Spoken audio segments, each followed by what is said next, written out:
Welcome to Ready to be Romanced. I'm Tori. And I'm Kirsten. And today we're discussing Funny story. I forgot about that part. It's okay. One time I forgot and I made Kat, my guest, do it 3 times. Felt so bad, but welcome back to the pod. I'm so excited to chat more Emily Henry with you. I'm so excited. I'm glad to be here because I think you just don't get it, and we need to have the correct person here to fight you about it, and maybe I'll be able to persuade you by the end. That's so funny. Okay, here's what I want to say. Last time we chatted, we covered on this podcast, covered Book Lovers, which I truly believe is in my probably top 3 books that I've ever read.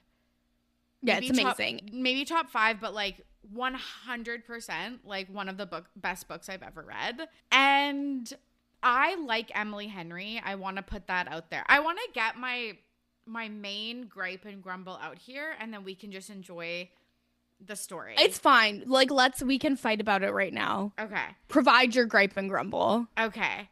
I like Emily Henry. I've now read 3 of her books. I will read Beach Read and I will read Happy Place this spring. With that being said, and I want to say I think she's an excellent writer. She's probably one of the only writers that I've met or that I've read that I actually care about her side characters, because a lot of times, or what they're doing, when she's describing the lavender lemonade that she's drinking, I actually care. Whereas some books, they're describing, the best friend or what they're eating or where they are. And I'm I actually don't care about this. So I do think that that's a big feat. I think she's an excellent writer in that sense. What I will say is I think it's just the overarching story of the 3 books that I've read of hers are just so formulaic. And I'm not even talking about tropey. That's part of it, but they're just so I will probably get canceled for this and whatever. I gotta live my truth. But it's just so buttoned up girl, laid back guy. She is so buttoned up and set on her plans that she dates the wrong guy for a lot of years and forgoes her own happiness. And then she meets a laid back guy that shows her another way of life. And he's the ex is the perfect guy on paper. The new romance is a little bit of a wild card, but not too much of a wild card. And I wrote this in the notes, but the main character is just an uptight girl who just needs to be showed a beach, some fast food, and get laid. And I kind of think that is so many romance books. And that's fair. I think that's a lot of those, especially the female main character, I think a lot of those things are very common for women.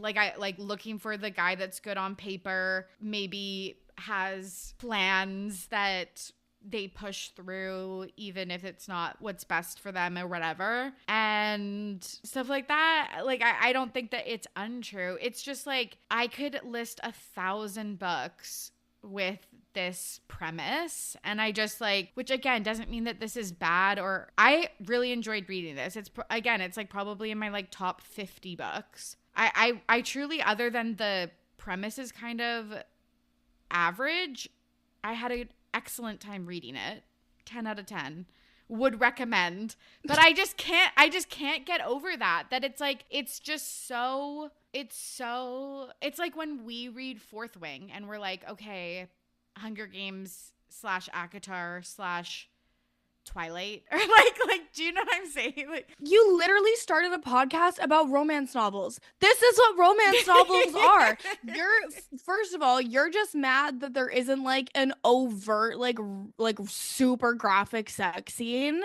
And I think that if you went to the beach, had some fast food, and met a laid back guy, maybe you'd like him more, because it seems this is a personal problem. I don't think it was. I thought I don't actually think it was the sex scenes. Well, I don't actually think that's part. I'm just messing with you because we disagree on the quote spice level of what we prefer in our books. Yes, I prefer spicier. You prefer more I'm a romantic. prude. But that's not the problem that I have with this book. I think it would have been insane if she slept with Miles earlier, because it would have seemed like revenge sex, versus when they do have sex, it's very sweet because they've had this summer of growth together.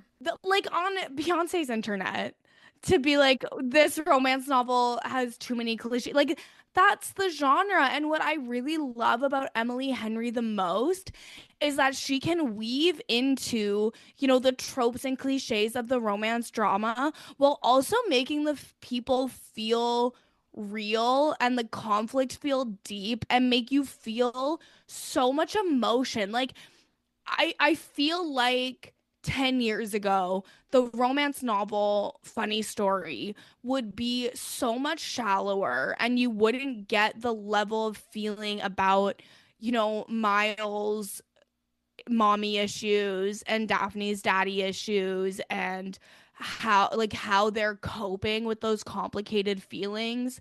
You wouldn't get how much they fall for each other before they finally sleep together, because it would just be like they had revenge sex and then oh my god, they actually like each other. Like, it's just, she writes in the genre and in the spirit of like how the genre's always been, but she subverts it a little bit.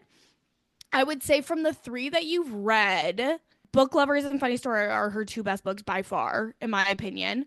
I think Beach Read is up there and like in contention for number two. Like Beach Read and Funny Story, you could definitely switch it for me. Happy Place is her worst one. So you should get out of the way because it's the worst one. I was like, because like there's always miscommunication in romance novels, but in that one, like the miscommunication was just, it felt laughable to me that it would actually happen like that. I don't know. We'll see when you read it. I'm probably not the best guest for that one because I didn't really like that one much. I think that part of loving romance is accepting what the genre is and loving when it is able to grow within those parameters while also accepting it for what it is. And I think that's also, it's like cold and it's February and you can't like, it's hard to relate to like a cute, quaint summer town right now because it's so horrible outside. But in just a few months, like Victoria is gonna be just as quaint. Yeah. And I think it'll be like, you, if you read it again in the summer, you might like it better. Yeah, that's fair. I don't think that I'm not even saying that her books lack depth or anything like that. What I'm saying is to distill all of what I just said into one sentence, I just don't think that her like the plot, like if you looked at the beginning, middle, and end, like the climax and the whatever the parts of a story is that we learned in grade 2 or 3.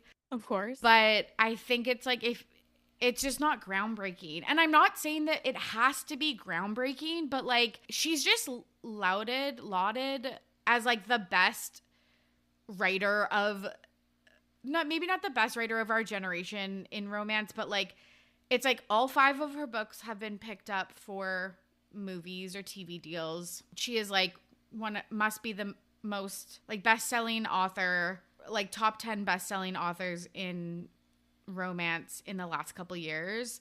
And I'm just I don't know, it's just like the premise of her stories, like none of it is like exciting. Like I don't know, it just didn't like, I was never like, oh my god, that like this is something I've never read before, or this is like gripping me or something like that, which like again, like I guess I wasn't expecting that, but it just, I don't know, her like overall plot, like the kind of like jilted bride, jilted fiance meets the best friend or the best man or whatever, the ex, or like I don't know, it's just like it was, her premises aren't anything new is what I'm trying to say. But like, is there a new premise? How many people have shut this podcast off?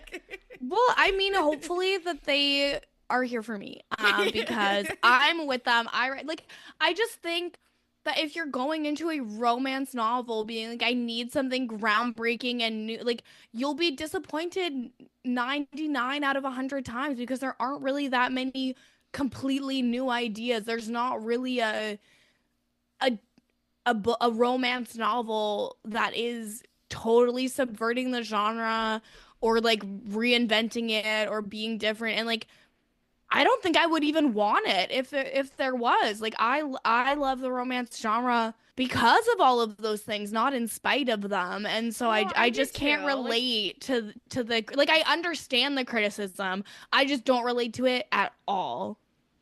I do like I like that with a romance novel I can expect like a happily ever after. I like that you can kind of see where things are going and maybe you're surprised by the third act breakup, but they get back together and like stuff like that. Like I do like that. I think it's why reading romance is such a comfort, but I don't know. I just like for someone who like people literally would lay their lives down for this bitch and I'm like again excellent writer but I don't know it's like I mean, you're allowed to not love it. You don't have to love it. Anyways, Emily Henry, I love you. If you're listening, send me an advanced reader copy of your new book. I can't wait.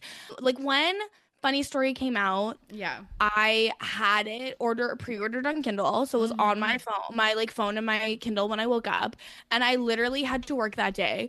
And so I would like complete a task, read a chapter, complete a task, read a chapter. I couldn't put it down. I read it all in one day.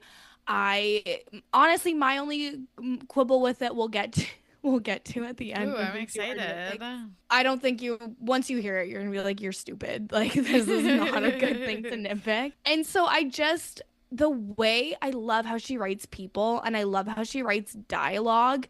Mm-hmm. And through having read all of her novels, like she often does do like a kind of enemies to lovers or like this isn't really they weren't enemies, so They're it doesn't like really fit opposites into that. attract, yeah. But like they're definitely opposites attract or like not what you would expect.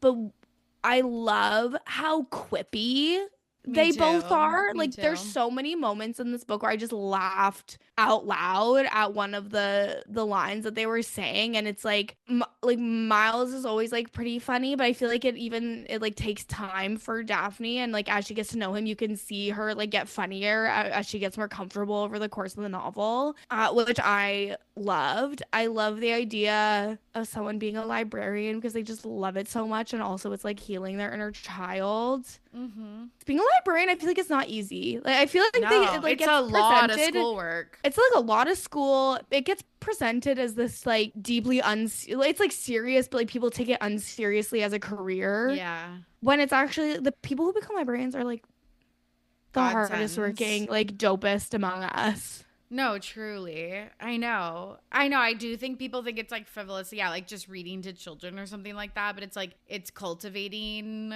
imagination. It's stoking the fires of like people's like interests. It's a free service to the community. It's bonding time with your like parent or guardian or like it's everything. Truly, public libraries are everything. I truly don't have any problems with the actual book. I just think it's like I don't know. What I would say to Emily Henry is I would say, you are such a great writer and I love your characters and I love the depth of the characters and I love that they seem like they are real people. And I would say you are tried and true, like 5 for 5 A+ books, but could you challenge yourself to do like a different, I don't know, something different? I think I her new novel coming out is in the romance genre still, but I'm getting the sense that it is going to be a little bit different. I'm really excited for it. It comes out in April. April is always when Miss Emily Henry is providing her new book. Nice. I can't wait. My only real problem with her is please just release them as fucking paperbacks in the first place. I'm so Are they only annoyed. hardcovers? They used to launch as soft covers, and then when Happy Place came out, they started launching exclusively as hardcovers, or you could get a soft cover, but it was like the ultra big text soft cover, and so like it's not the same size of book. as all the other books. I like to own physical copies of Emily Henry's books because I love her, and I want them to all be the same size. So I don't even have a physical copy of Funny Story yet because it's not out in softcover yet. Or maybe it has come out recently and I'm just like behind the times. But it's annoying. I don't want to have to wait a year to own the physical copy because I know I'm going to love it. I know I'm going to want to reread it a million times. And now I have to own it in two ways because I don't want to have a hardcover. I don't like hardcovers. I get stupid. Why do I have to pay so much more money for a piece of fucking cardboard? I'm sick of it. And like books are expensive now. Why does a softcover book cost $26? I know. Of a romance novel? Come on. I know. They're supposed to be like $5 and under. That's the premise of one of my friends' podcasts. Yes. It doesn't even have to be $5 and under, but like, I feel like it should be $16.99 at most. Yeah, that's fair. That's fair. And that goes for all books, not just romance novels. Well, yes. I for all books. I'm not like, oh, I would pay more for a speculative. Yeah, exactly. No, I would pay $0 for that. Anyways. Okay. What's the format of this show again? Let's recap the book. So spoiler warning. Is it a debate? Yeah. Spoiler warning. We will be discussing Funny Story. It is written by, guess who? Emily Henry. It was published April 23rd, 2024. And it starts with this huge lore dump from our main character, Daphne. She is a 33-year-old librarian, as we discussed. She is telling us about how she met Peter 3 years ago when they lived in Richmond. They had like a funny story of how they met where they lived in the same neighborhood. She was going to the park. She loses her hat and it lands right in front of him, which is what happened with Penelope Featherington and Colin Bridgerton. But it landed right in front of him, but then I think it blew again, like into the garbage can, and then which she is a little different. Falls into the garbage She can. falls into the trash, which I love. Yes. And what I really love about this is like the way the book is written is it's so perfectly bookended because it starts with how this is my meet cute of how I met Peter, and he tells the story so well and he gets so many laughs and he knows exactly how to tell it, and I don't really know how to tell a story the way Peter tells a story, but this is what happened. And the end of the book and the epilogue, it's people who don't know how she and Miles met. And he just like looks at her because he knows how much she loves to tell the story. And it's like she can now speak for herself and share her own experiences and feel confident in it. And it's just like the perfect metric of how much Daphne grows over the course of the novel. And I cried when I finished reading it this time. And it wasn't even my first time reading it. It's so cute. And I was like, this is the true funny story that you are ex-fiancés rather than a hat flying through a park. Like a hat flying through the park is like definitely a story that you could tell, but Miles and Daphne's story is much funnier. Yes, like this is the story that you want to tell. Yeah, and so Peter cheats on Daphne with his platonic female best friend at his bachelor party, which is crazy. Nasty work. They like pretty much jump into like a full-blown relationship. Like he and her move in together after 5 weeks and they get engaged within a year. Peter buys a house in his hometown, Waning Bay, which is where the story takes place. Their wedding is supposed to be at the end of the summer, but it's his bachelor party and he cheats on, the girl that he told you not to worry about. Like, literally. Brutal. And of course, okay, I have to say it now, actually. My biggest gripe with this book is what are the fucking names? Why is it Peter and Petra? And Miles and Daphne is one letter away from being Niles and Daphne from fucking Frasier.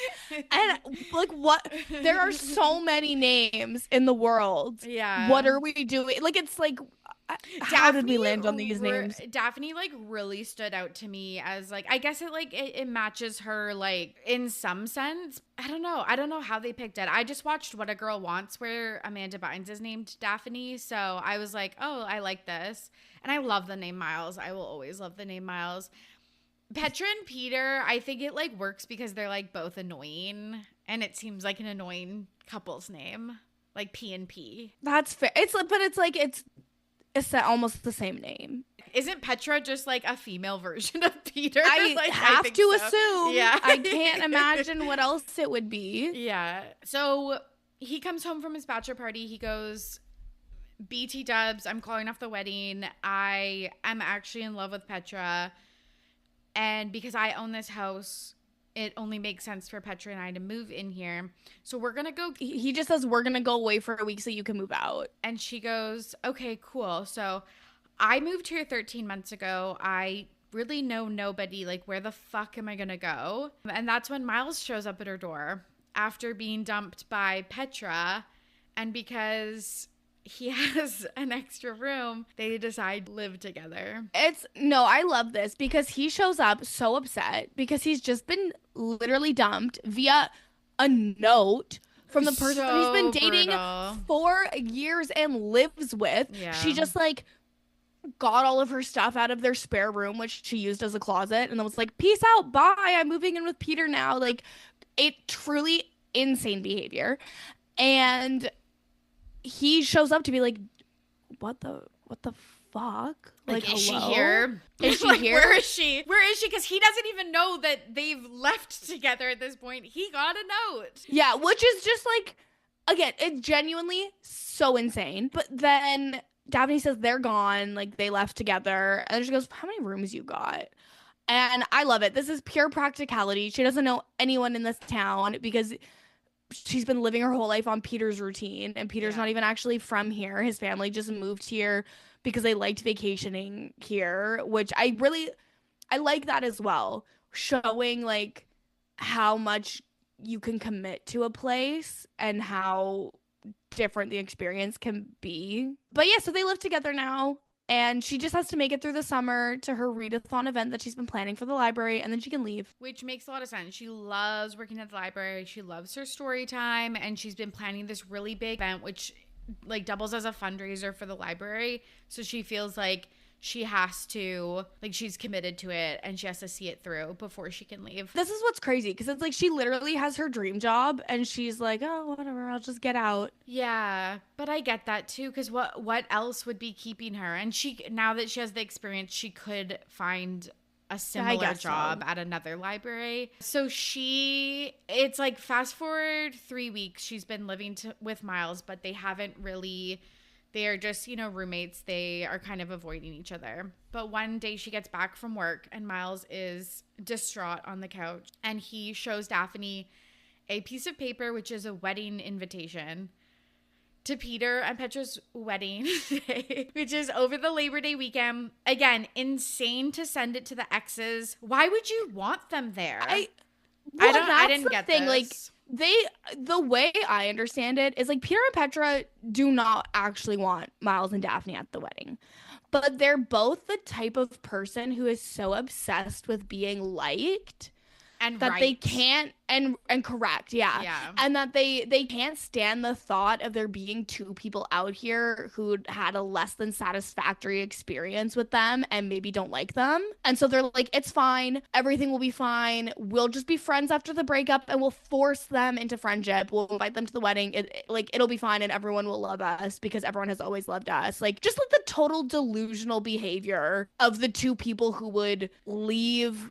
right after cheating on their partners to go away for a week and then decide to get married within 2 months. And have the money to produce a wedding invitation and book a location and stuff like that. That's the craziest part, that they got a physical invitation so fast and like a venue. And literally Peter calls her the next day. Miles and Daphne go out and get wasted after this, and they go to this bar and they get so drunk, and then while they're drunk they're like, let's RSVP to the wedding. Yes, we're gonna go. Like, they don't get to win. Like, they think that they will be too scared to go, they don't get to win, so like RSVP, yes. And then I guess they like dropped the RSVP like in Peter's mailbox at his house, because otherwise it doesn't make any sense. Because then Peter calls and he's like, so you RSVP'd, like, you definitely don't have to go. And Daphne's like, no, it's fine. Like, I'm going and I'm bringing my like new boyfriend. Miles. And Peter's like, you didn't complete like for a +1.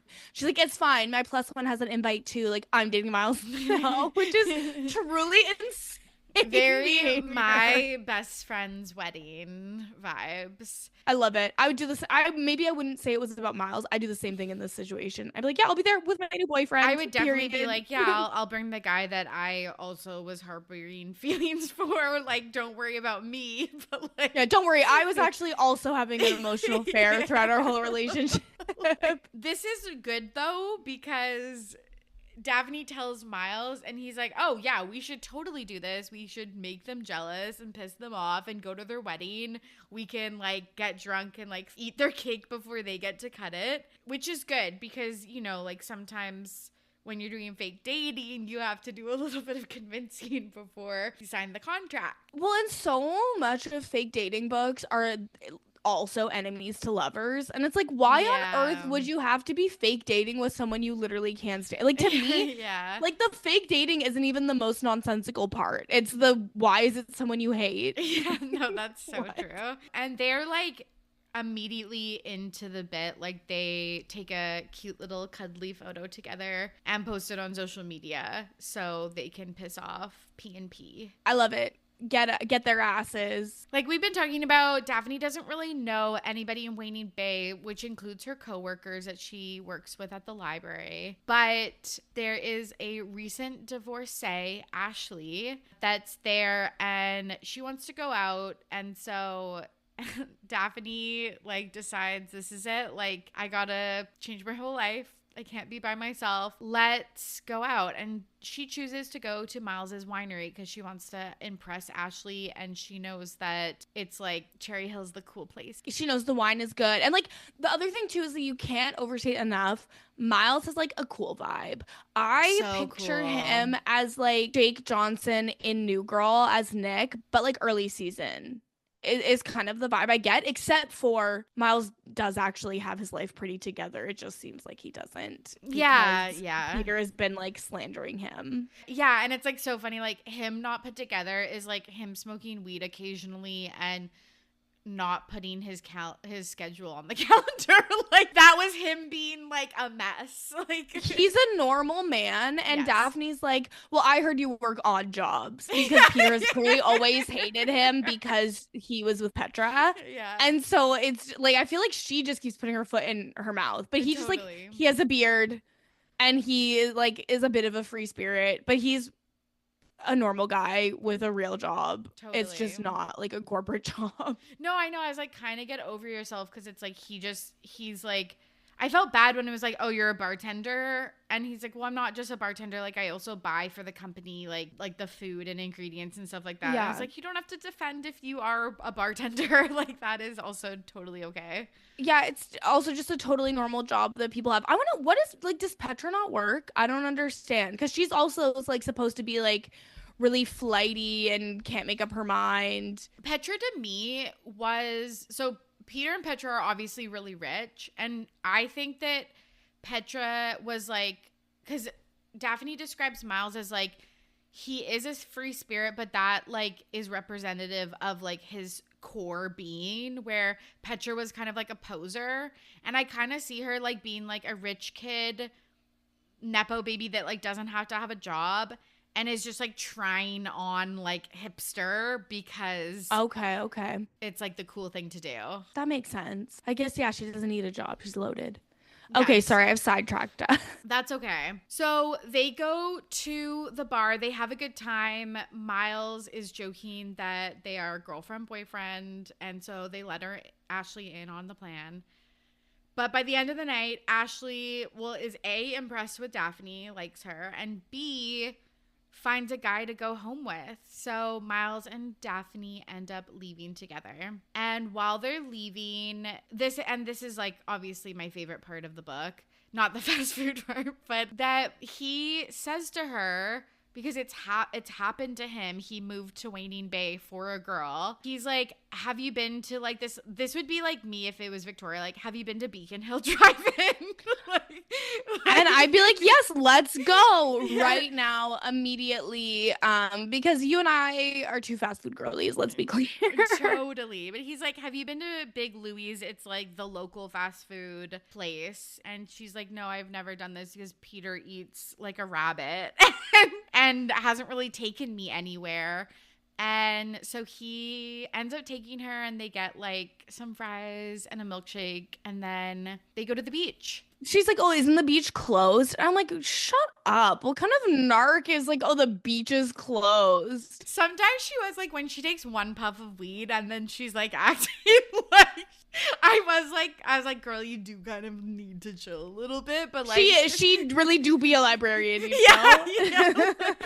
It's so funny, but she doesn't know where the beach is, which is concerning. And he is like really joking that like, how can you have lived here for this long and you don't know where this like landmark is? Yeah, she only knows where like the public beach where all the tourists go is, like, which is near the library. The local spot. And I'm like, bitch, you live on the coast. Surely you should recognize that there are several beaches along the coast. Like, are you not a librarian? Are you stupid now? Like that to me was the most like stark concern with Daphne as a person. I also think one other plot hole was just like, she seems like the girl that would like go to a farmer's market and like go to a lavender farm to get like supplies to make like a craft or something. And was she trapped in the house? That I know, that's what I'm saying. Like, I get that she wouldn't know that like a fudgy meant that she's an out of towner and stuff like that.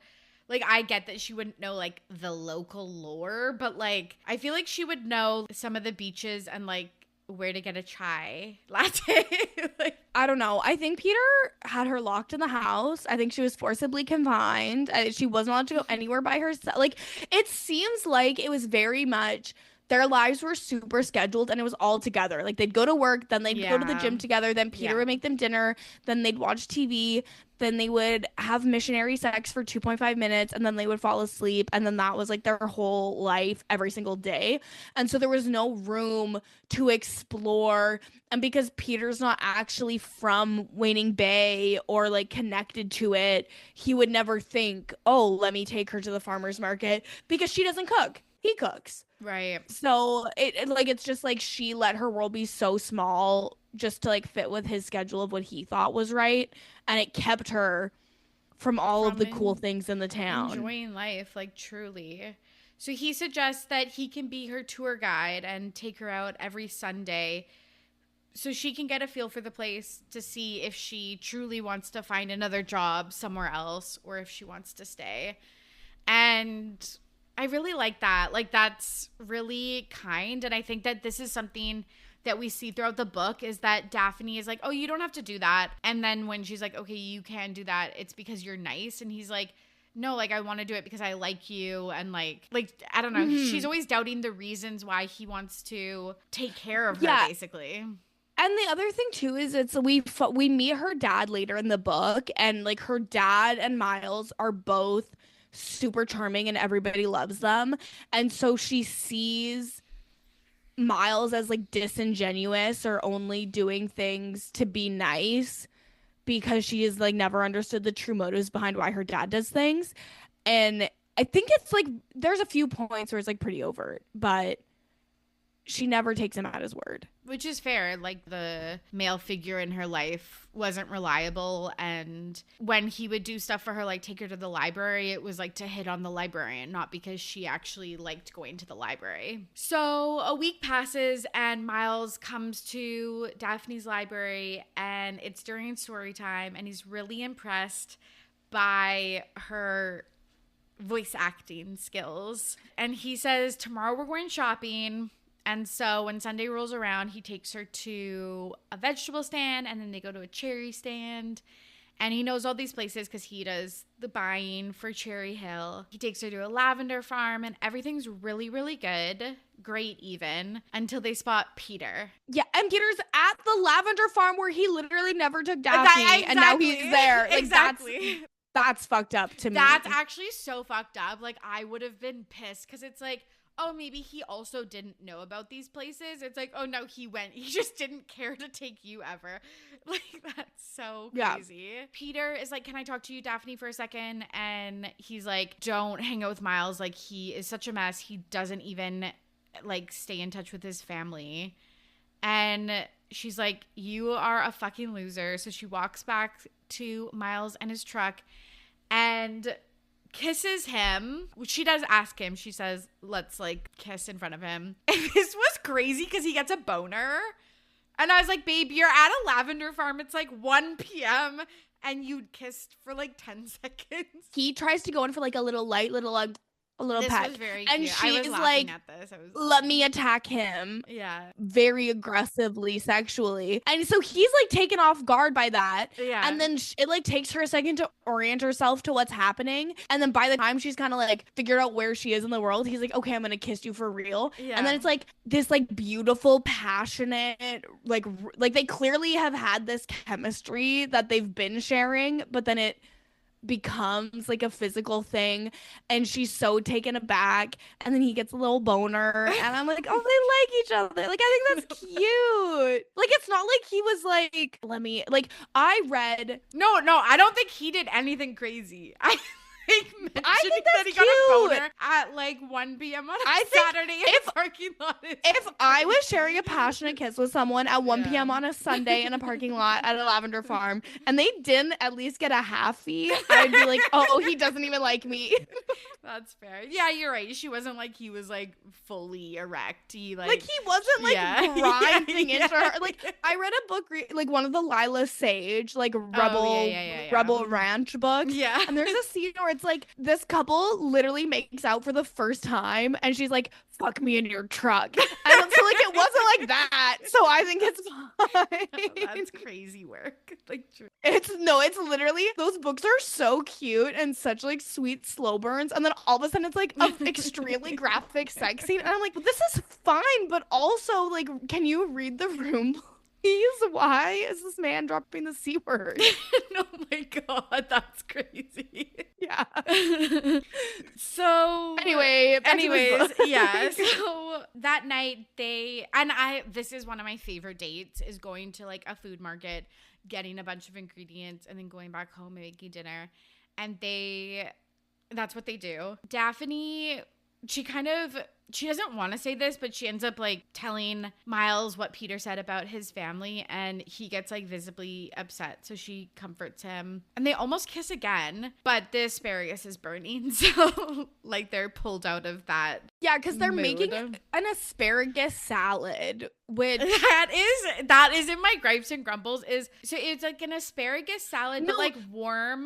But I thought your gripe was the cherries, but they very clearly are eating the cherries while they prepare the salad, and the cherries are like a separate thing. I don't think the cherries are in the salad. I don't think they're in the salad, but I think that if you ate an asparagus salad, what cherry dish would make sense other than a dessert? Well, I don't think that there is a cherry dish. I think that he just like, I think all of the farmers markets are like close to each other, so it didn't make sense to do a separate trip for cherries and asparagus. So they're just like, she even says like they eat the cherries while they're making the salad. That is just asparagus. But yeah, I don't understand what's in the salad. Why wouldn't you just like eat asparagus next to like salmon. Another food? Like it's weird to me that they didn't get like some local fish or like a steak or like a baked potato. There would always be more food with it, unless I'm at home being like a raccoon eating a whole Costco size pack of asparagus in one sitting by myself. That's fair. Yeah, it's like the only time I eat asparagus is when I'm cooking it as like a side.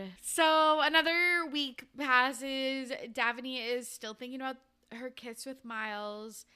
That weekend they go dune buggying, which is so fun. I've always wanted to do that in the sand. And the week after that, they do another similar date where they go to a farmer's market and then pick up ingredients for pizza. And they've been doing movie nights where they like make dinner together and then watch a movie, because Petra didn't like action movies. They end up making out. Like hardcore making out. He like fingers her. Yeah, it's like they start watching the action movies together because they have like too much sexual tension after the first kiss at the lavender farm. And so then it's very funny to me that, yeah, no shit, if you watch a movie together every single night, eventually shenanigans are gonna literally and Netflix and chill is a thing for a reason, literally shenanigans ensue.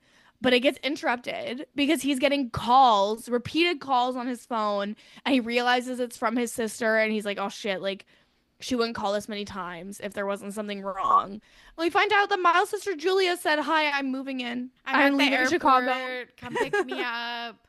Which is wild. He's 13 years older than her. She's 23.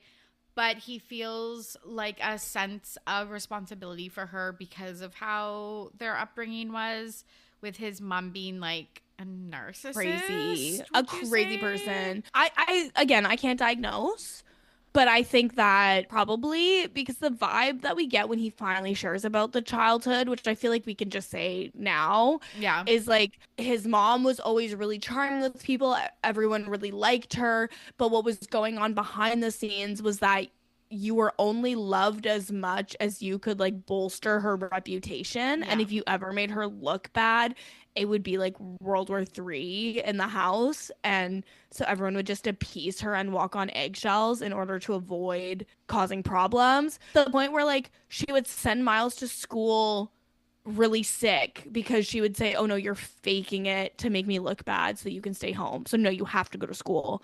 And he would like quietly throw up in the bathroom so that no one would know, so that he wouldn't get sent home and make his mom look bad. It's so sad. Have you watched The Bear? I have watched The Bear. Okay, because it reminded me a little bit of Carmi and Sugar's mom. That is the perfect comparison. I didn't put that together while I was reading, but no, that's 100% it. And how it's like you get the occasional good moment with her, and then the second something goes wrong, everything falls apart. Totally. Yeah. It's such a tough way to live. And I think a lot of people gaslight themselves into thinking it's not that bad. But obviously you can see that it's really affected both Julia and Miles and how they show up for their partners. 100%. And also what I would say is equally fucked up is how their dad would just like be gone all the time for work to avoid it. Yeah. So like you're gonna leave your two children defenseless in a home with like an abusive narcissist so you don't have to deal with it to keep the peace.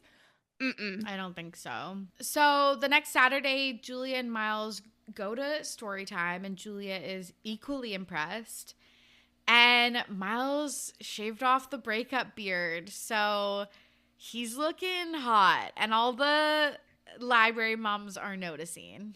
Yeah, when he has a beard, old ladies love him, but when he doesn't have a beard, young ladies love him because he's so handsome and he has a really chiseled jawline. But what's interesting too is like it seems like the jawline is news to Daphne as well, and they definitely would have socialized in the context of like being partners to like best friends. So I'm like, was the beard even a breakup beard, or did he just always have a beard until his sister came to town and made him shave it? Maybe he had like stubble and he just grew it out maybe after Petra dumped him. That was another kind of wonder why that I had, is like, how were Petra and Peter able to be so close and Daphne basically never interact with Miles?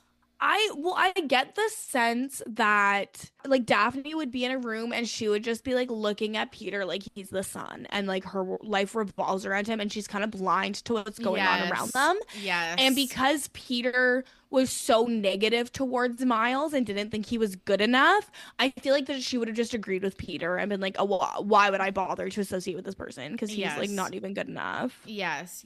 And I feel like Peter was like kind of instilling those like he's like a blue collar worker or whatever, like a service industry worker, and like he smokes and stuff like that, and that's like not what we're about. We live clean.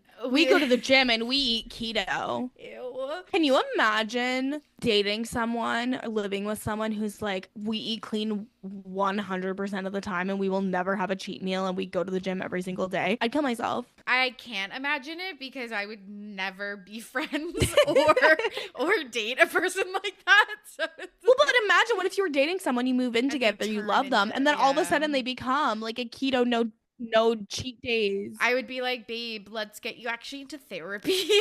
Like, ASAP. I mean, I would be secretly eating Burger King in my car on my way home. No, that I would send me back into like an ED spiral, like truly. No, literally. Anyways, that Sunday, Miles and Daphne go sunrise kayaking because Petra didn't like to wake up early. And this is like super fun also because I also love doing this with a partner or a friend, but like when you're on like a group excursion, there's always like the two annoying people that you can talk shit about. That's the case for them, but they end up kayaking. Daphne is a lot slower than the rest of the group, and Miles obviously like hangs back, and she's like, you don't have to do that, like I can catch up and like go ahead and stuff like that. And he's like, no, like I am okay going at this pace. And this is when I was like tearing up, because she was talking about how when she would go on like a hike and stuff like that with Peter, he would like charge ahead and go by himself and like leave her in the dust. And she would like be out of breath because she wasn't as fit as him. And like, I feel like I don't know if this is actually explicitly said or if this is like my own shit getting in the way of reading it. But to me, it was like, oh, and she'd like be super out of breath, but she felt like she needed to hide it because she was embarrassed that she wasn't as strong as him and couldn't keep up with him. And he would just leave her, which is crazy because I do not get the sense that Daphne is a hike girl. Like, she was going for her man. She is 10 toes down. She says, that's my man, my man, my man. And I'll do anything he asks. And he's like, okay, BRB, I'm going to leave you in the dust. It's so weird. It's so weird because it's like, why wouldn't you just go by yourself if you don't want to wait for somebody? Also, I have a theory back to what we were talking about before. I'm assuming that they were doing all kinds of activities at the time when Miles would have been working at the winery. And so, like, it was probably a lot of Peter, Petra, and Daphne hanging out without Miles because he didn't work like 9 to 5 hours. Right. And then she would be at the library during the day. Yeah, that makes sense. That's a good theory. Emily Henry, I know you're listening. Tell us if we're right. He's not listening by this point. No, I mounted a passionate defense. But we get a little bit more of the Julia lore dump, and basically Miles still doesn't know why she's here, but he knows that something's up because she wouldn't have come here if something wasn't. And it's really cute because obviously they talk about their exes a lot together at this point. They make a little bet. The first person to mention their ex gets pushed in the water, and Daphne mentions Peter, so he dumps her in the water, and then they're like swimming together. And she tips his kayak over too, and then they make out in the water, I think. I think so. Or they at least like they wanted to like cuddle or like whatever, like when you're like holding someone in the water. And then that night they get together with Julia and Ashley, and they go to a bar called Barn, which sounds super fun. We're just seeing that, like, basically it's like, oh, Daphne, if she stayed here, she could be friends with Julia, Miles, and Ashley and like have her own kind of life here, which is really cute. She does get a sunburn. Girl, you can never forego SPF to look cool in front of a man. She's like, I'm like not a cool girl because I need to reapply SPF every 30 minutes. And Miles is like, yeah, but like it's not very cool when you have like melanoma like 30 years in the future or whatever. And she goes, no, cool girls never face the consequences of their actions. And Miles goes, they do. Ariana Maddox. And Miles goes, oh, I just realized I'm a cool girl, which I thought that was like really one of like the funniest moments in the, like, I laughed out loud, I think, at that one. Me too. I really liked that banter. But yeah, never, you guys listening, never forgo sunscreen for any reason. It's the way that sometimes I'm bad and don't. No, don't. I'm getting better. I've gotten so much better in the last like 2 years. Me too. Like, I've only been good at sunscreen for like 5 years. Like, truly. It's fine. We're all working best. On it together.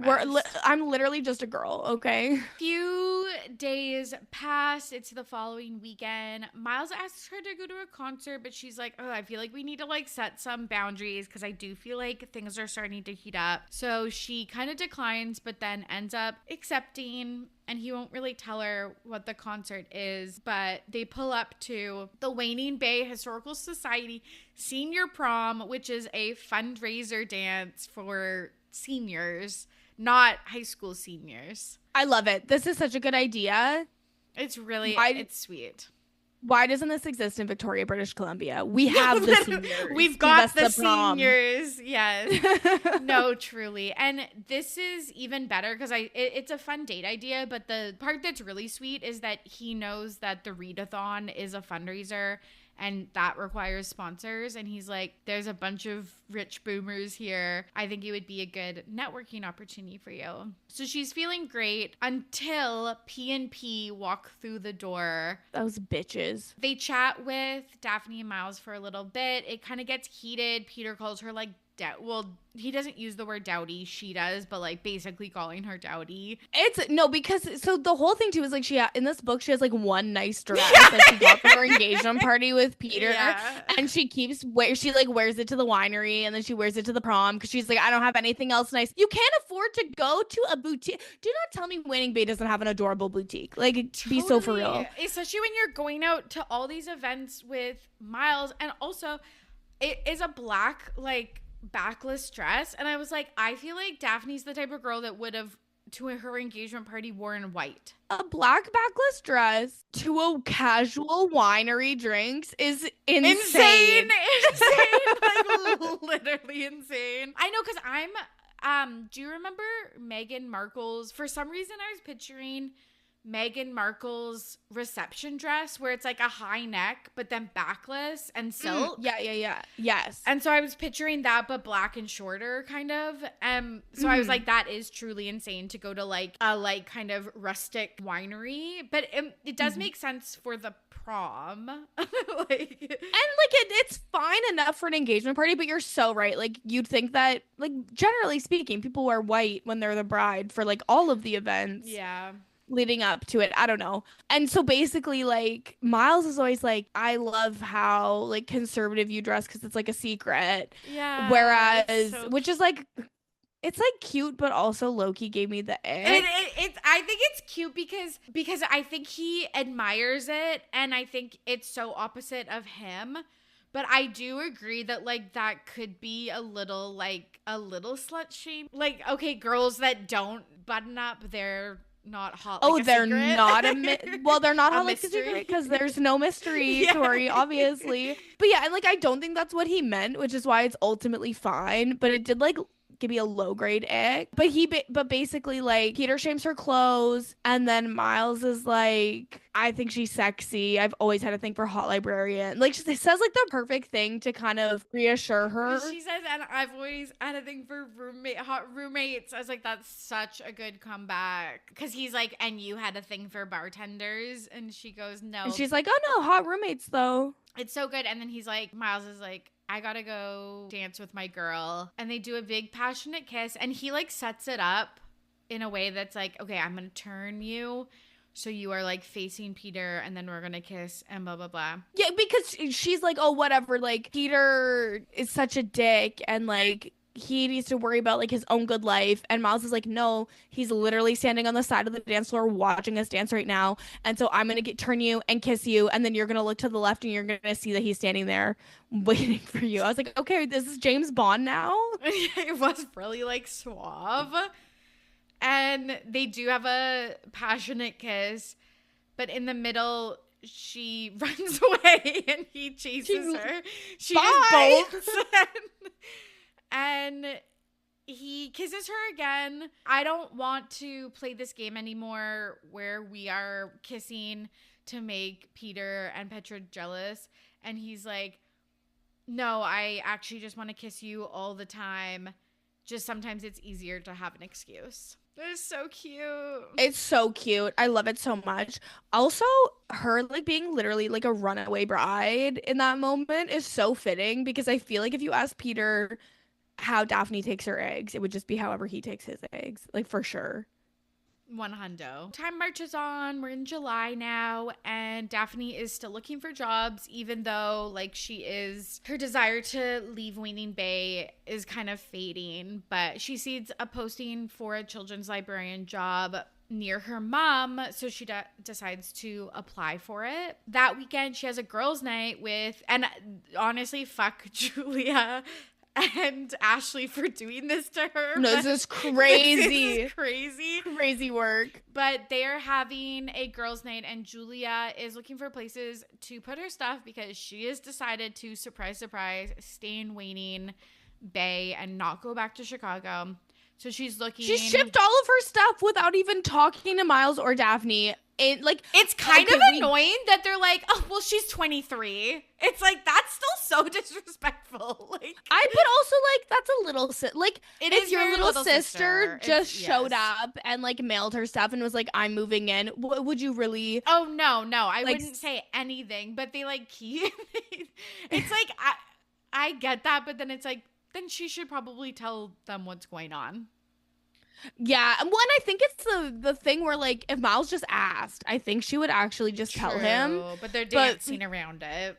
It's like the fucking fourth wing thing of like, you just have to ask the right questions and I'll tell you anything. Ew.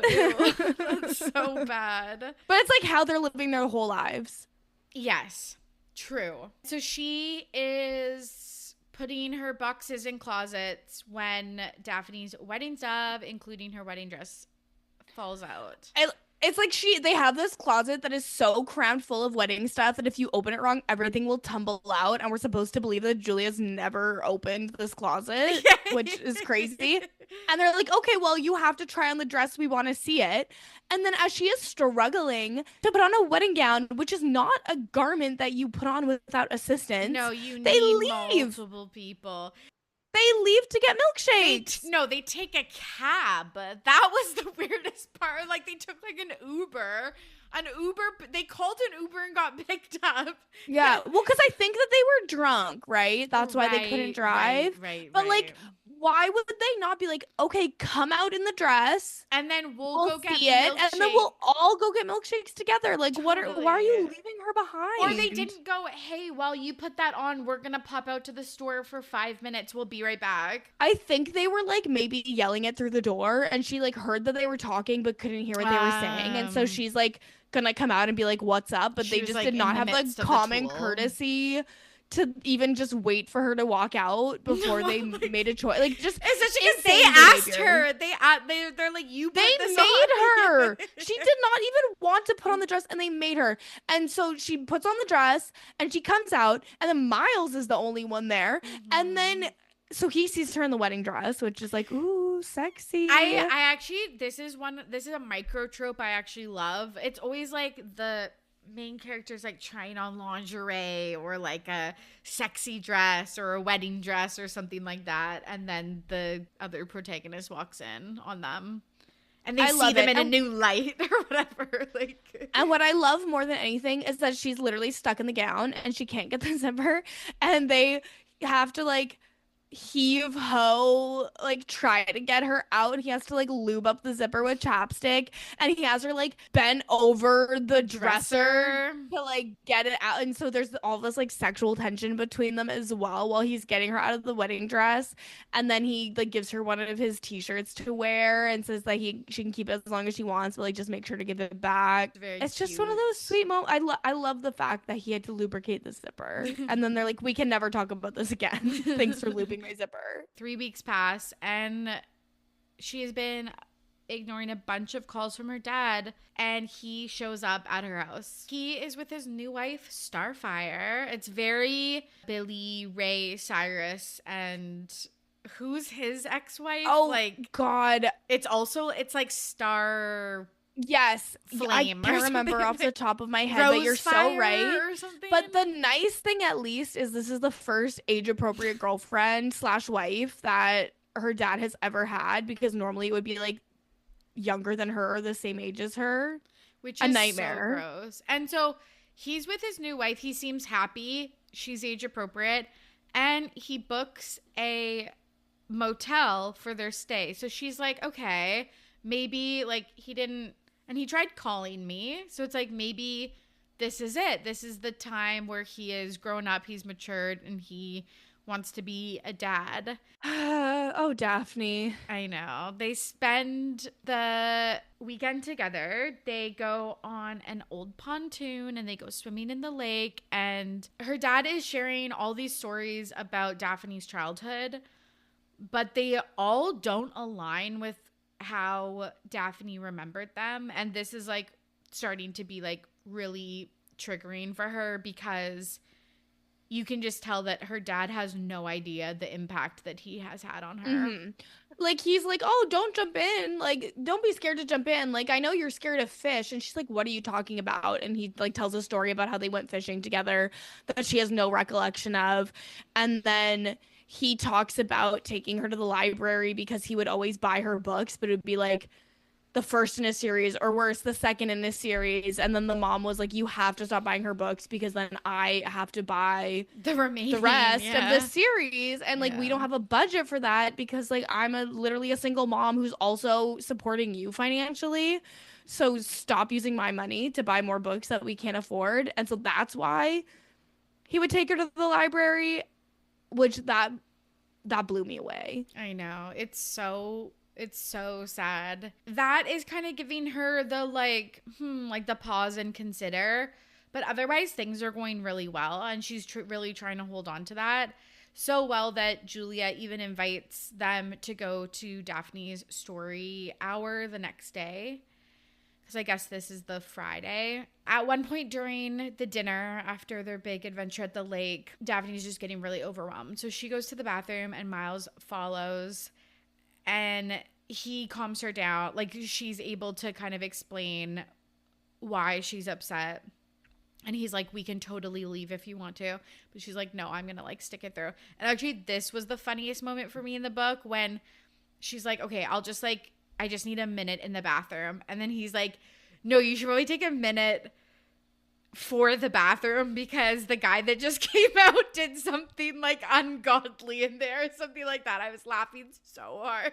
Not the bathroom humor getting you. Yeah, oh my goodness. It really did. And this is the hotel that her dad had booked, is literally like Roach Motel Bedbug Central. And so they literally have to come stay in the 2-bedroom apartment. And so Daphne sleeps in Miles' bed, Miles sleeps on the couch, Julia sleeps on an air mattress in Miles' bedroom, and then Daphne's dad and Starfire stay in her bed. Yeah. Which, like, okay, sure. This is an insane amount of people for what seems to be really a 1-bedroom plus den. Like, it seems like Daphne's bedroom is small.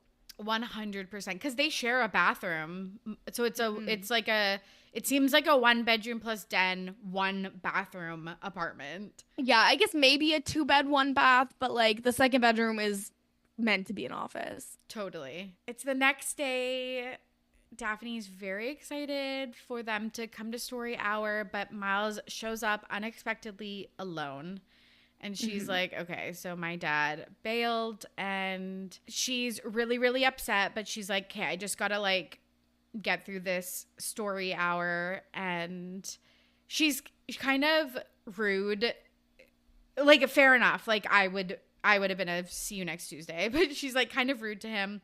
But she just like muscles through story hour. And then later that night, she asks Miles if he could take her somewhere she's never been before. And then she does apologize and say, sorry, I was being bitchy. I just like obviously had expectations and hopes that were just dashed. He ends up taking her to a beach, and it's like the best beach. The first beach they went to was the second best beach. Yeah, because he's like, I can't take you to the first beach. Like, I don't want it to get crowded. Like, not everyone can know about that one. So they go to like his favorite beach, and they, I guess, go swimming in their underwear, and then it's on.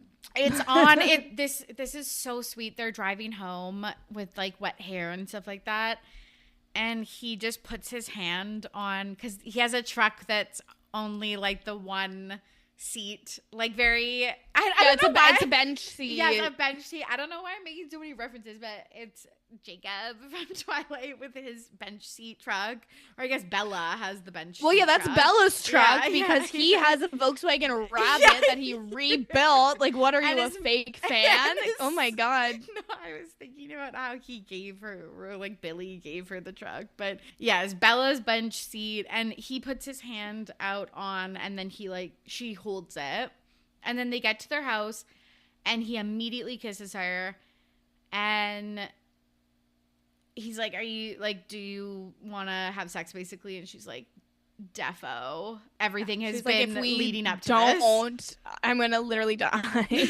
Literally.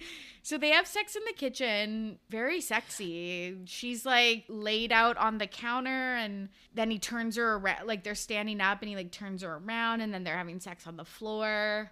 Where was Julia again? I was wondering this. Thank you. I was wondering the same thing. Like, they were just fine if Julia came home and walked in. Slash couldn't her be using me. the kitchen the next day. It's like, oh, my ass was just there. Well, I'm sure they disinfected it. Daphne seems like the type that she would be Lysoling every surface. No, that's very true. But yeah, that was my one thing. I was like, I guarantee you that in that chapter it explains away where Julia is, but I didn't store that in the old memory palace either time I read the book. Neither. I guess they've connected, and Miles feels like he can tell her about his childhood that we talked about earlier, about how his mom and dad were, and then kind of we hear that what happened was that Julia got in touch with her father, and then Julia told her mother. No, the dad told the mom where to find her, and the mom showed up at her work and got her really upset, and then she walked out of work, lost her job, and was like, "Okay, bye. I'm going to Chicago. Or no, I'm going to Wayne Bay. I'm leaving Chicago." Miles is like, "I'm really sorry about your dad." Daphne's like, "I just like, it happened with my dad. It happened with Peter. Like, I just can't. Like, I'm not worth these men, I guess." And he's like, "It's like." It's so weird because she's like, okay, I'll never have expectations of anyone ever.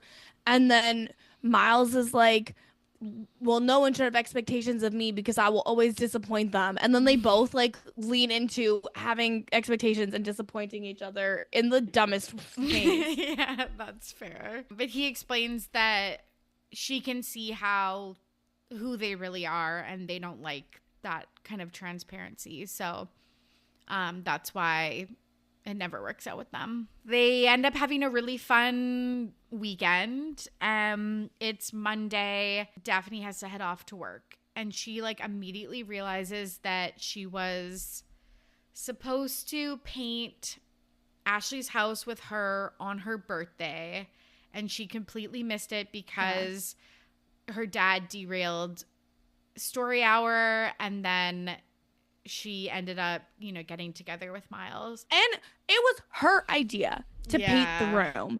Ashley was like, I'm not doing shit for my birthday. Yeah. And Daphne was like, no, we will do it. I will paint. I'm really good at the cutting in part. Ashley's like, of course you are, you freak. Yeah. I'm not good at the cutting in part. And she just totally forgot because she never wrote it on the calendar, which is not like her. Which I guess is how you know that Daphne's life is falling apart. She missed putting something on the cal.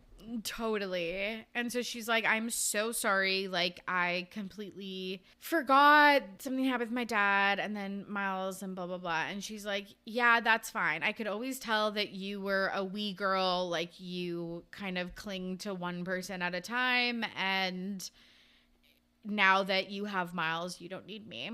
Which is like, what a absolutely cutting insult, but also exactly what Daphne needed to No, hear. it's like, it's so true, but like fucking wild to say like at work. Like, that's what hurt people. But then it's like, in the midst of all of this, like her friendships are falling apart, but she's like, oh, well, but I've got this romantic connection. That's great. And then Miles just doesn't pick her up when he's supposed to pick her up from work. Yeah. She waits for an hour. Yeah. And she thinks he's dead because he hasn't texted or anything. Yeah. And then when they do text, he's like texting it's like the most dry texting I've ever seen in my life. Like, sorry, something came up, but like all spelled horribly in lowercase, which like I love all lowercase, but come on.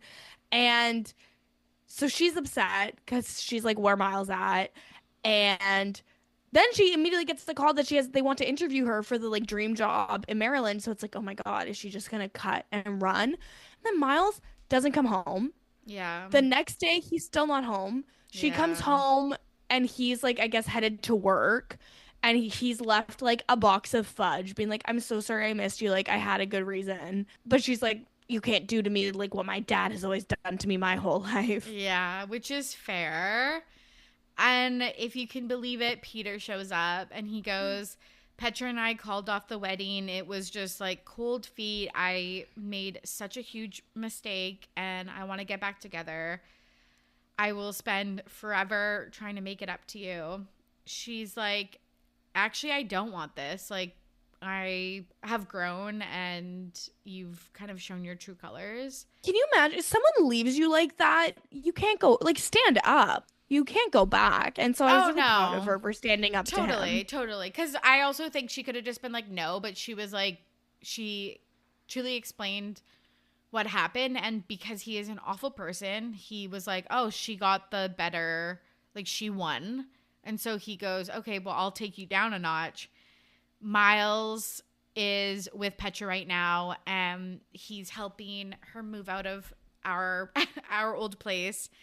And I bet they're going to get back together. And what I will say for this book, I think the tropiest way this could have gone was Daphne actually getting back with Peter and then realizing she's not happy and leaving him. And so I do like that they didn't do that. And she just shut him down. Yeah. And so then finally on Wednesday, she sees Miles. He's not in his car. He's in a Jeep, which you'd think she'd recognize that that's Petra's car. But I guess she doesn't, which is confusing. But maybe Petra gets like a new car every month. Who knows? She's right. And he's like, a friend needed help. I lost track of time. That's so bad, though. A friend. Like, be honest. I know. And is this where Daphne says, like, I know it was Petra? Yeah. She's like, okay. And then she waits for him to come clean, and he doesn't. So she asks him. And then he's like, yeah, it was her. I panicked. I made a mistake. I tried to make it up to you. This is sad. This is really showing the mommy stuff. He was like, I tried to make it up to you by buying you like an apology gift, but I couldn't like figure out this big grand gesture. So I ended up with fudge and I just left you that note. And she's like, I don't care about the grand gestures. I don't need that type of stuff. I just want you to show up for the little things, like when you're going to pick me up from work. And she jumps out of the car because it's not raining anymore. Yeah, there's like a break in the rain and she's like, peace out. Yeah, which is very badass. And she calls her mom for some support. Kind of, they talk a lot about her dad and her upbringing. And she says, you can't run away if you get offered this job. Like, you have to push through the discomfort, make up with Ashley, make up with Miles. So the next weekend, she goes and breaks into Ashley's house and paints her house, like her room. It's so funny. And like, she literally has this realization, but she's like, I don't want grand gestures. I don't want apologies. But I just I'm want people gonna to show up for the little stuff. But then the ways that she tries to make it up to Ashley is like bringing her a coffee or desserts from Portugal. And then so painting the room. And like, she has this revelation, like in the moment, she's like, oh my God, I realize that I'm doing what I hate. But it's so funny. And I feel like it's so real. No, because isn't that what like everyone does? We're like, not everyone, but like, isn't that kind of what you do if you fuck up major? Like, I do feel like people are like, well, I have to do something to make it up to this person in this way. And it's like, that's not what people want. Or most people don't want that. And when she even talks about it with Ashley, Ashley's like, I could have called you. I could have, like, Ashley never followed up to be like, where are you? Yeah. Because I think if she had, Daphne would have been like, oh my God, I'm on my way. Totally. Like, but Ashley shares that she has a tendency to set up tests for people and wait for them to fail so that she can take it out on them because of her relationship with her ex-husband. Yeah. And I really liked, like, I feel like conversations, especially between women who are friends, where you, like, go down the road of pathologizing your own behavior and talking about it and, like, therapy. I feel like that's so real. I feel like I could see you and I having a conversation like that so clearly. And it's just really refreshing also that it's like they both see what they did and are able to be like, I see this in myself and I won't do it again. And Daphne ends up staying with Ashley. She confides in her what happened with Miles. And she is like, you can stay with me just to get some space from him.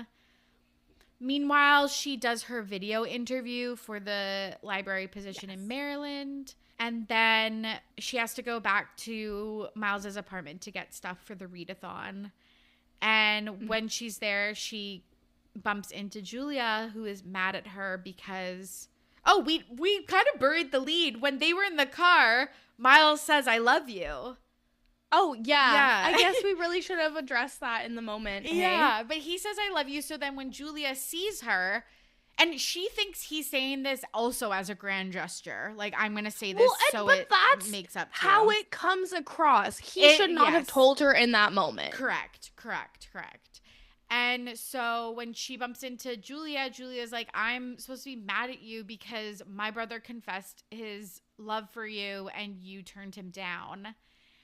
And she's like, I feel like his problems will always interfere with his relationships in this way, and because he thinks he will continuously disappoint people. That's really sad. Yeah, and we also find out that Julia and Miles finally talked kind of about their issues and why she came back, which is good because Daphne was pushing them to talk, and then they did talk. Totally. Which is nice. Everyone is just having the healing conversations that they needed. And so while she's at the apartment getting the readathon stuff, which is stuff that was meant to be for her wedding, but she's like, there's some stuff that I can use for the readathon, so let me go get that, which is... Love a practical queen. Hilarious. We love this. She's always had to make do with less, you know? And she sees, like, her dad's note from when he left without telling her that she never read, and she takes it and finally reads it, which is literally like... Hey, sorry, daughter, I got a once-in-a-lifetime opportunity to go do this other thing, but, like, I'll see you in October. I'd love to see the fall. Daphne's like, what the fuck? Yeah. How is this how you, like, talk to your child who you never see? Totally. And it all comes to a boiling point at the readathon when she decides to call her dad. Actually, sorry, her dad calls her and wishes her good luck, which, again, is, like, a sign of growth. How does he even know what day is the readathon? Like, to me, it felt so weird that he would even know, but I guess maybe Miles told him. And he says, sorry for leaving you. I left because, I met this person and they invited us to meet up with them. And when I told Miles this, he chewed us out for leaving early and was trying to get us to stay. Daphne was like, okay, thanks for telling me this. She hangs up and then she immediately calls him back and was like, actually, you know what? You're a fucking shit dad. Like, you will never show up for me in the way that I want you to. So this is where we find out that Miles actually went to try and get her dad to come back because he knows that that's what would make Daphne happy. And that's why he was gone for the Monday and Tuesday, because he ended up missing, like, the last ferry and had to stay on this island. And the dad was like, yeah, it was really awkward. He really put us in a bind, which is like, you stayed in his 2-bedroom apartment with with all these people and you're mad about being inconvenienced. Yeah. But he's literally like, and I told him, like, he's dumb. Like, you don't care about stuff like that. Like, you're so practical. You'd never get emotional and you'd never get upset. And so that's when she finally is like, I spent my whole life waiting for you to show up and you never show up for me and you're a shitty dad and you've always been a shitty dad. Fucking brutal, but true. And the readathon is kind of off to a rocky start because a bunch of volunteers aren't able to make it. But because she has put in the time and effort to build community in Waning Bay over the last couple months, all the people that she's met at the vegetable stand and the winery, etc., show up and help out, and the event goes really, really well. Miles is there, and at the end they are able to go for a walk, and she admits that she knows that he chewed out her dad and that they talked about why he ran to Petra, and he tells him that she saw Peter and turned him down and that they are in love with each other and they want to give it a shot. But she does want to move out. She wants to get an apartment and build her own life here that doesn't revolve around him.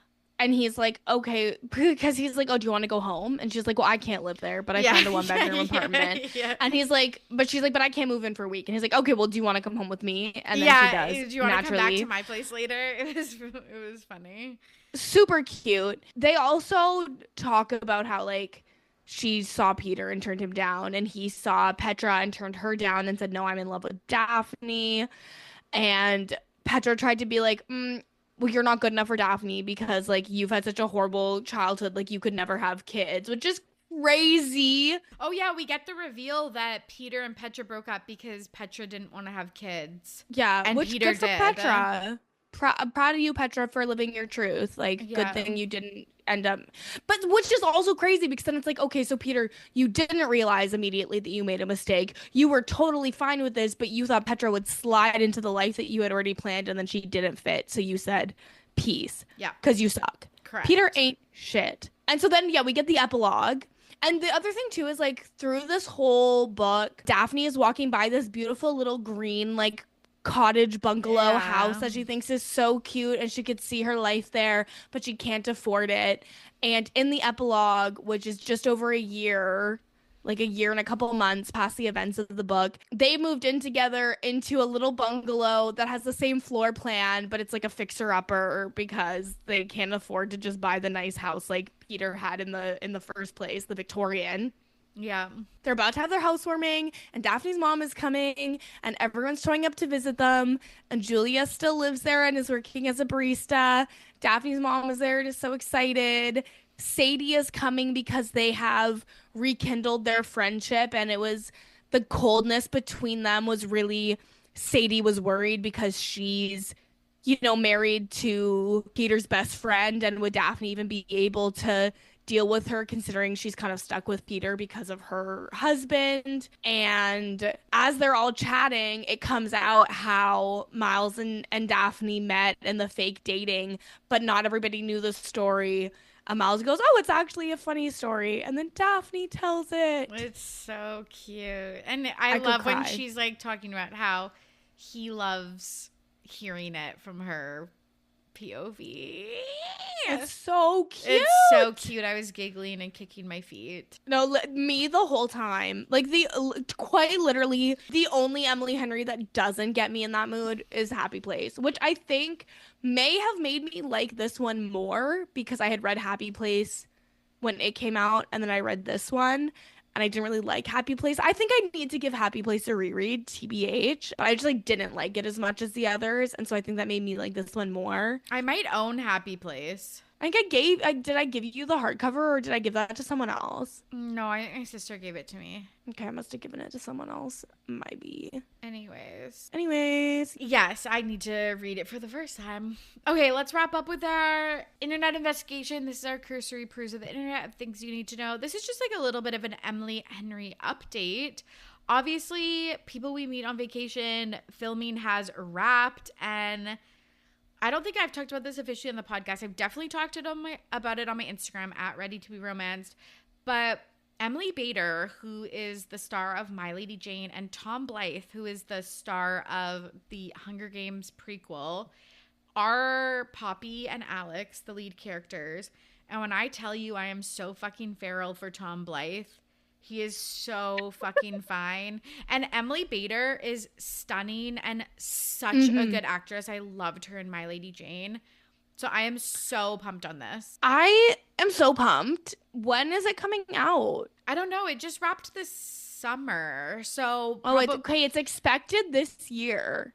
The fall of this year. And is this one a show or a movie? Because I know some of them are shows and some are gonna be movies. Okay. They're all movies except for Happy Place. When you read Happy Place, you're gonna like, I have so many grapes and grumbles for Happy Place. I can't wait to hear them. And you will too. This is also very exciting. In July 2024, Emily said that she has been sent the first draft of Book Lovers. So she must have spent this fall editing it. And so I'm sure that will go into production really soon, which is very exciting. I'm literally going to lose my mind. I can't wait. And our Wonder Whys, these are unanswered questions for the listeners. Okay, this is one question that we didn't get to talk about, but why would you invite your dad to stay with you after he was just in a motel with bed bugs? Well, okay, so I don't think that the dad ever stayed there. I feel like they like went to drop the dad off at the motel, and they all looked at it and were like, she looked, you can't stay here. I think they like looked up directions and she's like, oh, this is far away. And then clicked on the link and was like, oh, this is bad. But do you think her dad like did Starfire and her dad drop their bags off and then go to Miles' Nah, apartment? their bags were in the car. Okay. Come on. Okay. So they You did think not they come do- in contact with bed bugs. I also feel like her dad never intended to stay in the shitty motel. He was just like, yeah, we booked a motel, but don't you have a spare room? Because you guys are together? Because our psychic said you're going to be together?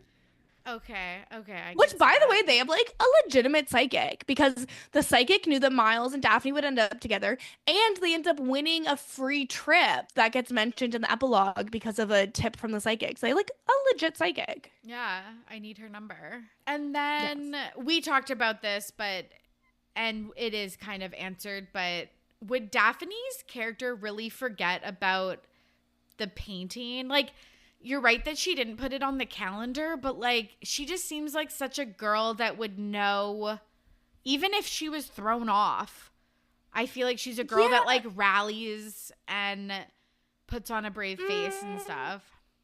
I feel like yes, but I also feel like she's probably like me, and that if she doesn't write it down, she's never gonna remember it happened. And that's why she has such an organized calendar. Right. It's like a tactic to be organized. Like she has to have the calendar or else she will never remember anything. That's fair. Okay, our gripes and grumbles. These are nitpicky problems we have with the book. We already talked about some of these. We've talked about a lot of these. This is really picky. I'm too embarrassed to say it aloud. No, say it. Tori wrote down, why are you describing your hard nipples as meerkats? And you're so valid for that. It's so weird. I hate when authors it's not that your nipples are hard. That's not the problem that I have. No, it's the meerkats. Why are they like meerkats? It's like the diamonds or like why are you describing nipples like that? It's so weird to me. I also find it so weird. I feel like romance novels really lean on the idea of like a woman's nipples being hard as like the be all end all of arousal when like it is kind of like it's like it is related and for sure, but like I don't think that that's how it is for all people. Yeah, I agree with that. I think it's like they are trying. I know it's like it's not lazy writing, but I do get it. It's like you're trying to show that the woman is aroused, and I feel like with the guy, it's like they just say it's his erection, and like I feel like they're like, what's the equivalent for women? But like I would rather have like pupils dilate, heavy breathing. Or not even rather, just like in addition maybe. And the meerkats thing fucking made me want to kill myself. Well, and because that's where it's so she like goes to have a shower. Yeah, this is also very classy. Like one of their swimming things, and she comes out in her pajamas to like eat dinner, which like, girl, why did you put on like satin pajamas? But they're like white, and she was still wet when she put the pajamas on. So her like, but it was just annoying. It's like how clinging. She was, like, yes, which is like that's totally fine. But there's no way that you wouldn't notice that your shirt is clinging to your tits. I have sensory issues, and then Period. B, it's like. I just don't feel like Daphne's the type of girl that just like runs out of the bathroom to eat dinner. It's like I feel like she checks herself in the mirror like 10 times. I would agree with that. But also like it's fine. I can suspend disbelief. Why are they meerkats? Just say like my nipples were hard. My nipples were hardening under Miles' gaze or like some shit like that. Like you don't have to do all that. You don't have to compare them to fucking Timon from The Lion King. Like, it's too much. Not Timon. He's a meerkat. Anyway, your next gripe and grumble was about her getting chai at 5 a.m. But it's because he gets her coffee the first time and she goes, "Oh, I don't drink coffee, I drink chai." No. And so then he brings her a chai the next time. I know, it's not the chai. It's that he's late for their kayaking because he goes and gets her coffee. Or chai. Yeah, he's taking care of her. Which is thoughtful, but why wouldn't you go en route to the kayaking? Well, okay, yes, fair. Yeah. Like, why would he leave? And sorry, I don't believe that the cafe in Waning Bay is open at 5 a.m. But it's like, why would you leave the house, get a chai, bring it to the house to pick her up? Do you think he had to like call them the night before and be like, please open at 4:45 so that I can come and order a chai? And he said, sorry, he was very ADHD. It was actually very reminiscent of me being like 15 minutes late. And he was like, sorry, there was a line that I just didn't account for in my head. Also, why is there a line at Saturday, 5 a.m.? It is also like a super tourist community. And so like if True. maybe there's a lot of people that are gonna go and do like sunrise excursions, True. and maybe it does like make sense that the local like maybe the local coffee shop is open from like 5 to 9 Or and then they olds. close. Like a lot Or of old olds. people. Olds deserve to have nice coffee too. At 5 a.m. At 5 a.m. Well, it's the circadian rhythm. Okay, finally, our sequel scoop. This is the tea on any upcoming sequel seasons and the general reception. This is a standalone book, but as we've discussed, Emily sold the rights to Writer Picture Company / Lyrical Media for a movie adaptation. And the most exciting part is that she's doing the writing for the adaptation, which she didn't do for People We Meet on Vacation, Book Lovers, or Beach Read. So I feel like this will be very special. I can't wait. Also, one more thing I love about Emily Henry, because you said like, yes, it's good that she makes you care about all the side characters. Yeah. I love that she doesn't just write a book about every side character. And then they're all just like in unique universes. Because I like it sometimes when you get the sequels about the side characters, but then also it can be a bit much. So I like it because you get more information about the first couple and how they're doing. So I like it in that sense. And I like the world building and stuff like that. But yeah, it's like I don't need like, Ali Hazelwood's newest book, Deep End, just came out. And people are like, we got an Olive and whatever the fuck the partner's name is reference in Deep End. And I was like, I could care less. Ali Hazelwood will forever be dead to me for writing that sex scene where he puts her whole tit in his mouth. I don't care how small your boobs are in the Love Hypothesis. I was going to say, which one is that? I haven't read that one. It's the only one I've read. And he literally, like, I think it might even be the first time they have sex. And it's like made such a point of that he takes her whole tiny little tit in his mouth. Like, yeah, it's little. It's like itty bitty titty committee. It's not like huge or anything. But I'm just like, that's such a weird thing to emphasize. And it made me just swear off all of her Plus, that doesn't sound like it would feel good. It doesn't sound enjoyable. No. It doesn't sound like it would feel good. It's maybe her boob was like a meerkat. I don't know, but it made me. I might read Bride because you said it's good, but okay. The actual, for some reason, it was my favorite book of 2024, but like it is like. I would say, like, the actual story, if you think about it, is bad. Like, it's just a really fun read. I think both the main characters are really good, but there's, like, some crazy shit that happens. I'm dead. I'm literally dead. Okay, well, to be continued on if I'm gonna read Bride by Ali Hazelwood now. I would suggest the book I read on this pod of Ali Hazelwood, and I can't remember its name. It's the orange cover. Yeah, I'm not gonna do that because that's another Star Wars fan fiction, and I'm not interested in that.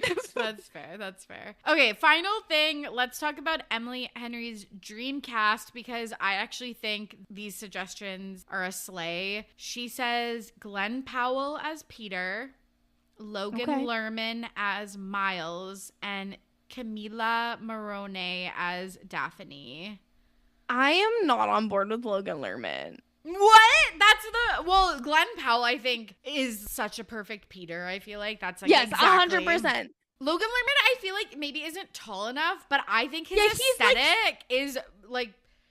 His aesthetic is fine, but he's so frail to me. I don't like there's like moments in this book where Miles is like picking Daphne up and like carrying her and kind of throwing her around a little bit. Yeah. And I don't believe that Logan Lerman has that in him. And like which like I feel like can be protective too. I'm not saying that, but like yes, they can, but I feel like this is like she gets Miles' t-shirt and it's like his big like camel cigarette t-shirt and like it's like a dress on her. Whereas I feel like Logan Lerman is like the boyfriend where you try to put on their sweatpants as like a cute joke to feel small, and then there's like skinny jeans on you.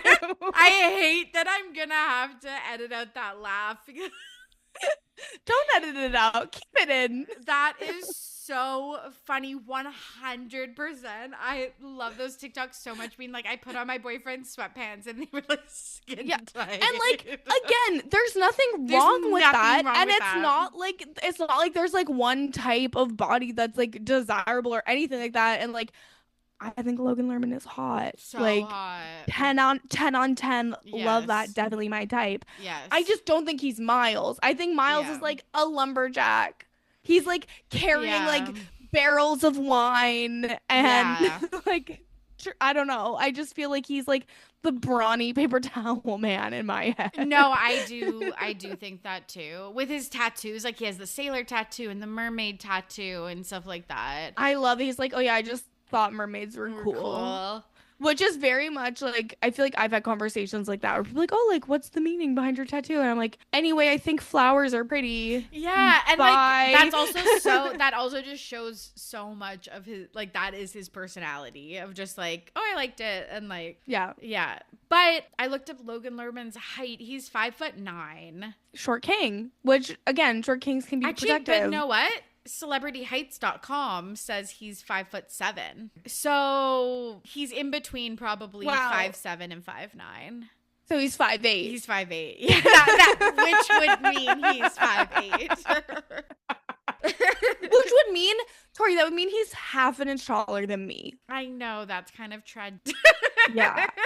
Again, love a short king. No, and no, literally not an issue, not a concern. Just if Miles is going to be a short king, he needs to be like a jacked short king. I also picture Petra, which maybe like maybe it's like kind of Joe Jonas, Sophie Turner, but I picture Petra really tall and like willowy and blonde and stuff. Me too. So I just feel like if she was 5'8" or 5'9", then he would be like 6 foot at least. I'm picturing him 6'4", curly dark hair, huge rippling muscles. Yeah. And yes, I'm the problem. It's me. Yeah, fine. We'll admit it. We just want him to be tall and jacked. But it's not like I'm like, oh, this is me imagining like what I find attractive. Because like I'm not really into like a jacked appearance. No, like, that's not for me at all. No. Same here. And I'm 5'1", so 5'9", honestly, in my world towers. Towers over you. Really tall. So I did picture Miles a little bit more rugged, maybe. That's it from us. This was super fun. Can you tell the listeners where they can find you and anything else you want to plug?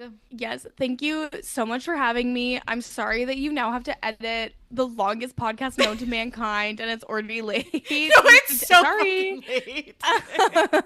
No, it's all good. My B, but yes, thank you for having me. Always love to come on. Happy to chop it up. And if people want to hear more from me, I have a weekly pop culture, celebrity gossip, and trending topics podcast called Mess Magnets, which is really fun. And recently, the podcast network that led to you and I becoming friends, Rob Has a Podcast, just turned 15 this week.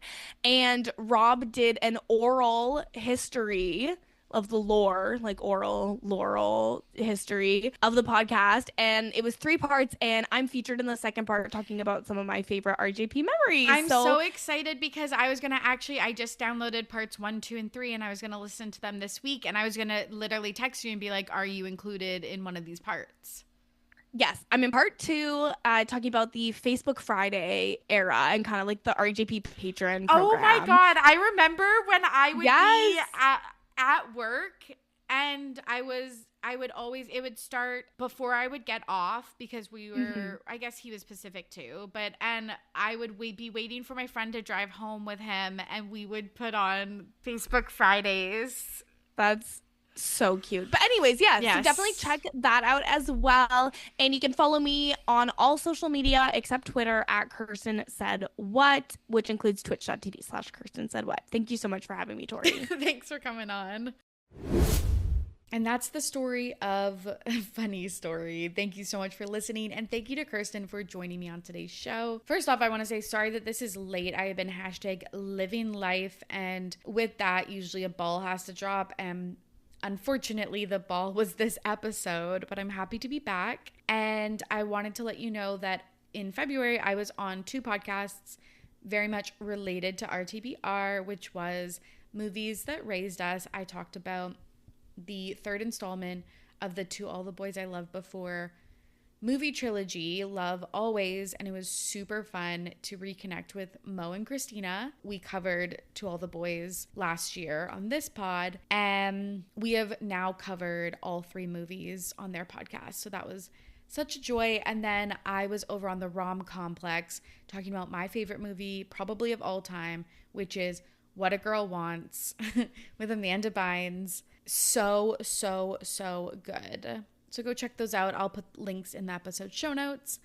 And then I want to say it's time to suggest a book or leave a voicemail with a question via the links in the episode show notes. My little barrel is empty, so I'd love to add some new titles to the list and for April. Finally, subscribing and leaving a rating and review really helps the show find new listeners, which helps us build a little community here. And then, of course, you can follow me on socials at Ready to Be Romance. I'm always posting quizzes or fan casts or TikToks or memes or whatever, especially ones related to the book when the episode comes out. Anyways, friends, our next episode is The Hating Game.